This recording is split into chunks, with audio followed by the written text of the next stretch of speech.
I was inspired to write The Neglected Vote of White Men, the Democratic Dilemma, because what I noticed in the 2004 race, presidential race, was there was this glib mention of the NASCAR dad.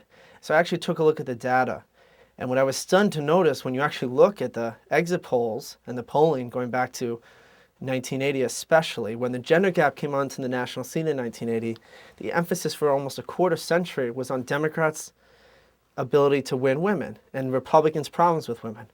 But if you actually look at the polling, despite hundreds of stories, hundreds of political science papers, all the TV pieces on Democrats' strengths with women, what actually occurred was that the Republican Party won men and the Democrats lost men, and that made the female quotient among the Democratic Party look stronger. So certainly the Democrats have remained strong with women, have gained strength with women, and particularly the Democrats are at a really great position today with women, regardless of whether Hillary Clinton wins the nomination or not. But what happened in 1980 as a crucial turning point, with trends that began in '68 and earlier, is that absolutely clearly that the Democrats lost men. And the fact, the base fact behind the Republicans' ability to win 5 of the last 7 presidential elections, it turned out, was that the Republicans won more men than they were losing women. So why? So that was the question. What was it the Republicans were doing to win men, yet not turn off women? What was this masculine appeal?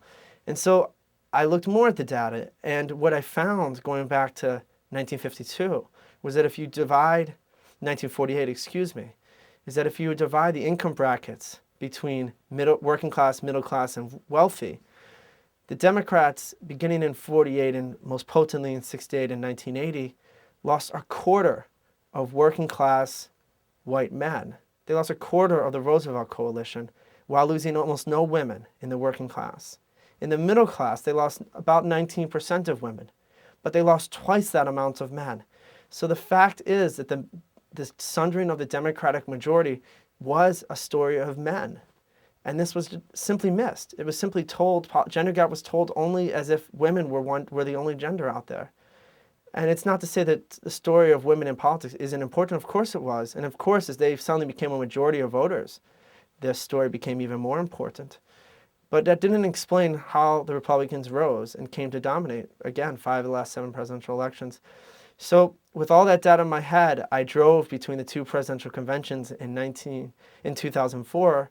I drove the whole country from coast to coast, stopping in all 19 swing states and just talking to hundreds, if not thousands of voters, one conversation after another. And it was in that journey that I noticed and encountered so many men who weren't actually, even in 2004, happy with Bush. They weren't happy with the war in Iraq. They had misgivings, but they couldn't even conceive of voting for a liberal and all the weight that word carried to them and all that meant, and everything that John Kerry had come to symbolize to them. Because I remind you, I was driving in August, and it's that month that the Swift Boat Veterans for Truth ads came out. So it was really a poignant moment in really American political history to drive the country and talk to people. And it was in that drive that I realized that it's not just that the gender gap was misunderstood. It's not just that the Republican majority came fundamentally from winning men from the Democratic Party, but it was also that there was something deeply American and human and sociological going on here with these men.